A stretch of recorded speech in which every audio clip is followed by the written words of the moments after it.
The Estadio da Luz was more than just a stadium tonight. It was a cauldron, a bubbling pot of passion, noise, and raw emotion. The famous Lisbon derby was here, Benfica versus Sporting CP. This was for the Taça de Portugal, a massive game for both clubs. The floodlights blazed down. They cut through the Lisbon evening sky. Fans had been arriving for hours. Their excitement was a physical thing. You could almost touch the anticipation in the air. This was not just football. This was tribal. Benfica's supporters were a sea of red. They filled their end and much more. Their scarves twirled above their heads like 1,000 spinning tops. The famous Benfica eagle, Vitória, had soared. It was a sign of hope, a symbol of their pride. Chants echoed around the vast arena, deep, booming songs of loyalty. They believed in their team. They expected victory. This was their fortress. They were ready to defend it. The noise was incredible. It was a wall of sound. But Sporting CP had traveled in force too. Their corner of the ground was a vibrant splash of green and white. They were not intimidated. The rivalry between these two giants is legendary. The air crackled with an electric tension. The whistle blew. The game exploded into life. Benfica started like a house on fire. They were fast. They were aggressive. They pushed Sporting back deep into their own half. The Benfica midfield took control. They passed the ball with confidence. Quick, short passes. They were looking for that early goal, the kind of goal that settles nerves, the kind of goal that makes a statement. The home fans roared with every attacking move. They sensed an opening. They urged their team forward. Sporting, however, had other ideas. They were organized. They were disciplined. Jose Mourinho, their manager, had clearly set them up to absorb pressure. They defended in numbers. They stayed compact. It was tough for Benfica to find a way through. Sporting were happy to let Benfica have the ball in certain areas. They were waiting, patiently waiting for their chance. Then it happened. Sporting pounced. Benfica lost the ball in midfield. Suddenly, green and white shirts poured forward. It was a lightning-fast counter-attack. Francisco Trincao was at the heart of it. A clever pass split the defenders. The Sporting striker was through on goal. He made no mistake. The ball hit the back of the net. Sporting had scored. Benfica were down, but they were not out, not by a long shot. This team has character. This team has resilience. They did not panic. They did not let their heads drop. Instead, they regrouped. They knew they had the quality to get back into this match. The Estadio da Luz, momentarily quiet, found its voice again. The home supporters urged their team on. They clapped. They sang. Benfica needed a response, and they needed it relatively quickly before Sporting could consolidate their lead. The Eagles started to build their attacks again. They showed great composure on the ball. They moved it from side to side. They were probing. They were searching for a weakness in Sporting's well-drilled defense. Sporting, buoyed by their goal, defended with even more determination. They closed down spaces quickly.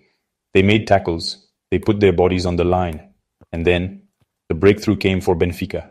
It was a goal of pure quality. The game was level. 1-1. Section 4. Halftime chess managers and master plans. The referee's whistle blew for halftime, a chance for everyone to catch their breath. The first 45 minutes had been relentless. Non-stop action. 2 goals. Incredible intensity. Both sets of players headed for the tunnel. They looked tired but focused. They knew this game was far from over. The fans buzzed with excitement. They discussed the first half. They wondered what the second half would bring. This derby was on a knife edge. It was beautifully poised for a dramatic conclusion. In the Sporting dressing room, Jose Mourinho would be calm, but also incredibly focused. His halftime team talk would be crucial for Sporting. Section 5. Set-piece shock and mounting pressure. The teams re-emerged for the second half. The roar of the crowd was just as loud. If anything, it was even louder. There was a renewed sense of anticipation. Both teams knew the next goal could be decisive. The game restarted with the same ferocious intensity. Tackles were flying in. Neither side was giving an inch. It was a proper derby battle. Every ball was contested. Every decision was questioned. The passion was overflowing, both on the pitch and in the stands. Then disaster struck for Benfica. Sporting won a corner. It was a dangerous moment. You could feel the tension rise. The delivery into the box was perfect. A Sporting player, timing his run to perfection, rose highest. A powerful, towering header. The Benfica goalkeeper dived, but he had no chance. The ball bulged the back of the net. Sporting had regained the lead. 2-1 to the visitors. Their fans went absolutely berserk. Benfica found themselves behind once more. And this time, it felt even tougher. The clock was ticking. Desperation started to creep into their play. They had to chase the game again. Section 6. The final counter. Sporting sees glory. The final minutes were frantic. Benfica threw absolutely everyone forward. Even their central defenders were camped in Sporting's half. It was all or nothing now.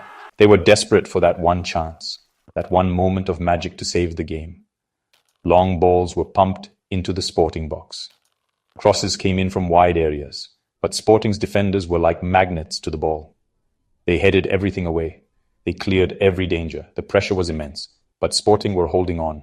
Just. Then, with Benfica completely committed to attack, Sporting cleared their lines. A long, hopeful ball hoofed upfield. Suddenly, the picture changed.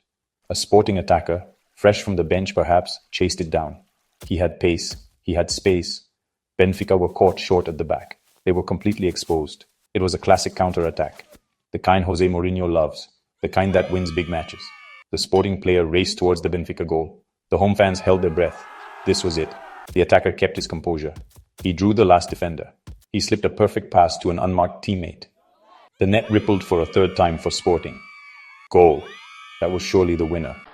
If you enjoyed the analysis, smash that like button, hit subscribe for more match breakdowns, and don't forget to comment below. Who was your man of the match? See you in the next one, football fans. Until then, stay passionate, stay tactical.